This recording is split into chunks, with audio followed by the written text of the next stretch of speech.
Hi, good morning, good afternoon, everyone. It's Michelle Silverman Bedell, Silverson's Realty. Leslie Jones, attorney. And we're waiting for Maria. From Citizens Bank. She should be on any second.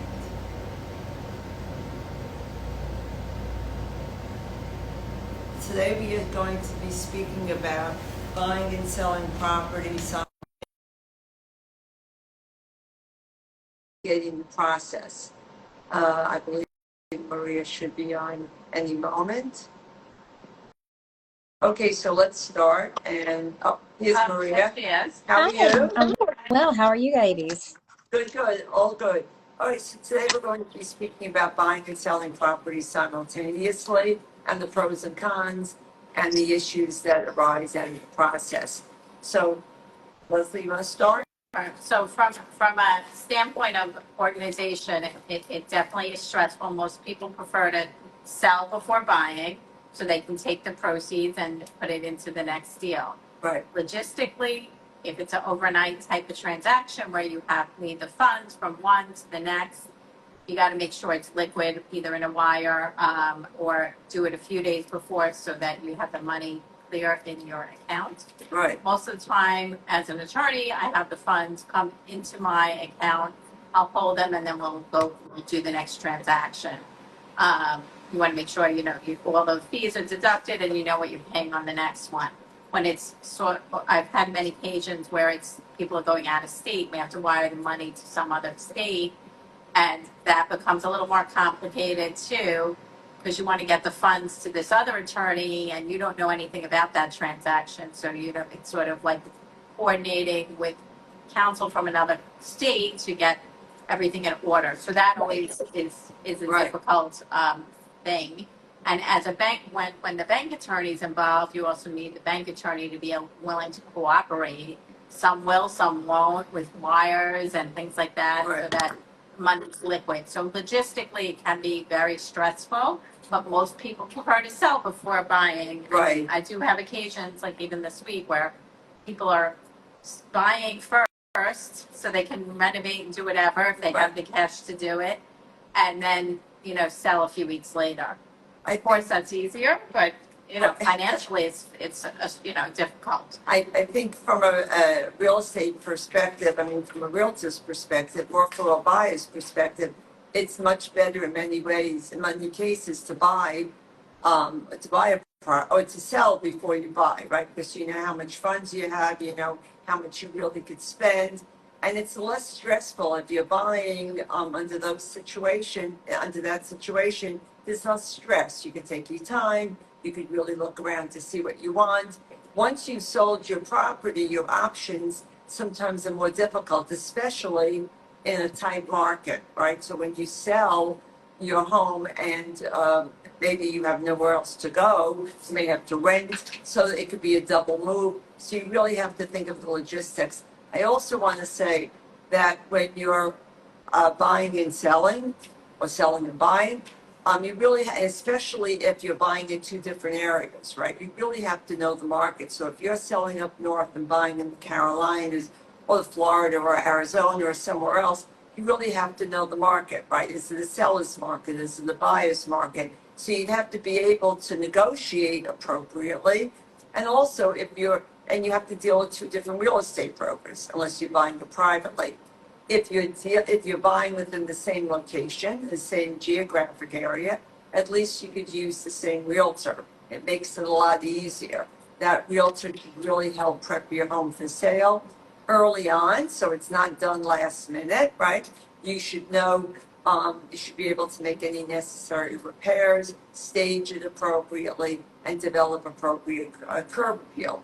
So you really have to really prepare your home, and you have to work in logistically. You have to be able to be organized. Yeah, so Can't a lot of Yes, coordination, definitely. right? right, And I right, think that's the biggest thing. So on the financing side, um, you know, when somebody comes to me and they're like, "Hey, I want to get, I'm looking to buy typically they're coming to me because because they have to buy something, right?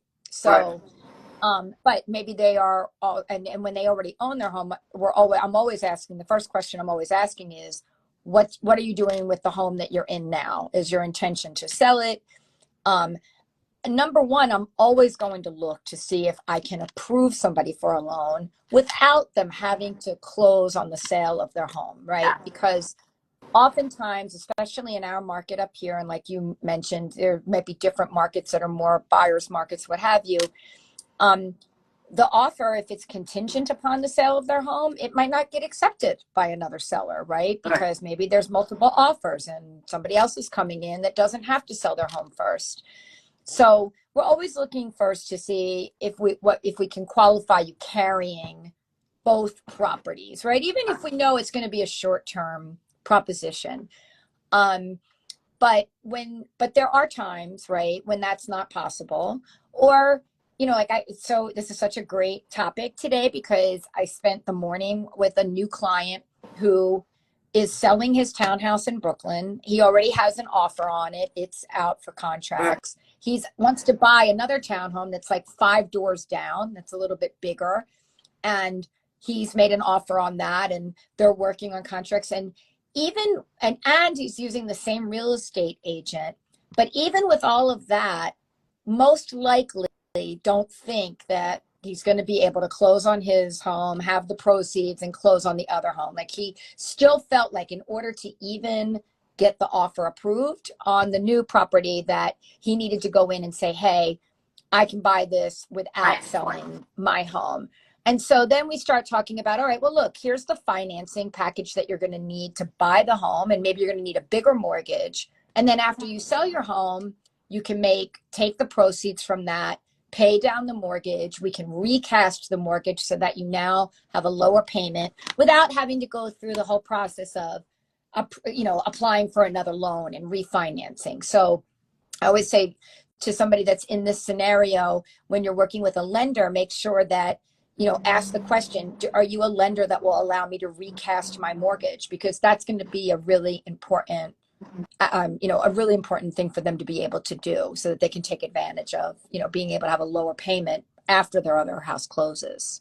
Right. I think if you're buying a property and selling, right? You're selling and then you're buying, you really should know how much mortgage that you have left on your loan. You should make sure you get a payoff statement, right? Yes. Yes. And you should really know your funds. How much money do you have? How much cash do you have left? Understanding the closing costs are key in Really? that process, but, for sure. And also, one of the things logistically, even if you plan all of this, sometimes, a seller says, I can't get out because my deal, my buyers won't get, I'm Right. buying something else and they won't get out. So it's like a domino effect. Yes. Right. And then all the best planning that you do, Right. sometimes just doesn't work out because someone's going to, or some permit comes up or something comes up with the Delays title that delays it, and then you're just stuck. So then you have to make alternate plans, hold your stuff Right. on the truck, Right. all kinds of other Incur options that. other cost. Or I mean, raise- I wanted to say when one of you was describing something earlier that like it's already a very anxiety ridden process buying a home. So when you're doing 2 transactions, right, selling Right. and buying, and there's 2 closings, right, and payoff of one loan, getting a new loan, it just magnifies all of that. So it's definitely not for the faint of heart. But we've done tons of transactions like this, right? We've had plenty of customers in the course of as many years, collectively. Right. Probably the 3 of us collectively have probably been in this business for 100 years. I would venture to say. So, it's a scenario that can present itself over and over. And again, like, it's having the right team, right, and having the right guidance. Michelle, I think that you gave great advice. Like, if you can work with the same attorney on both transactions or the same real estate agent, Right. like, it's just 2 less other people that have to be brought in, right? Well, it's scheduling. It just makes it easier to schedule. Yeah. Right? It does. But, often I'll see a New York to Connecticut or a New Right. York to Florida, Right. or to New Jersey. Right. They do things completely different. Right. So Totally. it's sort of like you have to kind of go with the flow, figure out what they need counsel in Connecticut or New Jersey. how to handle it. And it's very different. Or Florida, they don't even have an attorney. That's right. Right. You know, Untitled. Yeah. so it's you got figuring out how to wire the money, to where you're wiring the money, and wires are very concerning these days. There's so much fraud out there, so you really Yes. You double, have to be triple, careful. so we're all very careful. It's one of those things where double, triple check everything. But again, when you have a buyer or seller on the other side, where they're doing a buy somewhere else, it can delay, and there's literally your hands are tied, unfortunately. But that's why I think in light of what you said, Leslie, it's really important in case there's a last minute glitch, and believe me, I see it all the time, that it could be delayed a week, it will delayed even a month if permits are open and have to be closed or, worked out. You really need to know, can you either rent back from the new buyer? Can you stay in your place? You may have to go to an interim housing, like a short-term rental, or move in with relatives. You just have to think Yeah. of alternatives, Right. different options. Have a game plan before you Right. start. Leslie, Right. from a contract perspective, right? When you're writing a contract, say for somebody who's selling their home and buying a home, can they be protected somehow in language in the contract, or? You can't. There's an on or about date in New York, Right. and it's basically either side really has latitude of 30 days. Right. Now, what are you going to do if there's a title issue? Technically, they usually have 60 days to clear up any title issue. Sometimes we try to modify it to 30 days, but there's still that timeline, and you're kind of stuck there. Right. You could make a penalty provision. Most people aren't going to sign a contract with like $1,000 a day penalty, or Right. a TOE, which sort of Time makes of the it essence. time is of the essence, which then makes it nasty to begin with, and people are going to shy away from Right. that. So you got to sort of weigh your options if you really want to get into contract or not, Right. and deal with the Be flexible. yeah, be a little flexible, because those types of things are like a sure sign not to have someone sign, like they want a penalty or Right. Right. But I think in relation to real estate in general, when you're dealing with a contract, I think flexibility is key. When negotiating, everybody has to give in a bit, or you never get the deal done. You never get the transaction done, So true. right? Whether it's a mortgage or financing, I mean, you just never know what can come up, and you really have to, I think, have a mindset when you're buying property to be flexible Yes. to some extent, right? Right. Yeah. I Listen, agree. we do try to tighten it as much as we can, but I always warn people, like, when the closing date in the contract is definitely not the closing date. Right. No matter what I say, No, I know. unfortunately, I can highlight that as much as I want, but people see what they see, hear what Right. they hear. So, but I do stress that, because it very rarely closes before the date, Exactly. and it certainly can happen where it gets delayed at least 30 days. Absolutely. Especially when you're working with people who are coming from different countries, different states, you really have to understand the nuances of buying Yeah. property. Yes. And, there could be domino effects, especially if you're like buying, you're selling a co-op or buying another one. You have board approvals. They have to understand that there are timelines, and it's not written in stone in I every case. I know. Especially buying and selling in the summer or holiday times, right? People are away. Banks close maybe early, they stop working early on a Friday, Right. right? So you really have to be alert to the time of year and, the differences that are involved in buying and selling in each location you live in. Right. So Really good advice. if you have any questions, please, feel free to send us more information. Reach out to or- us. Yeah.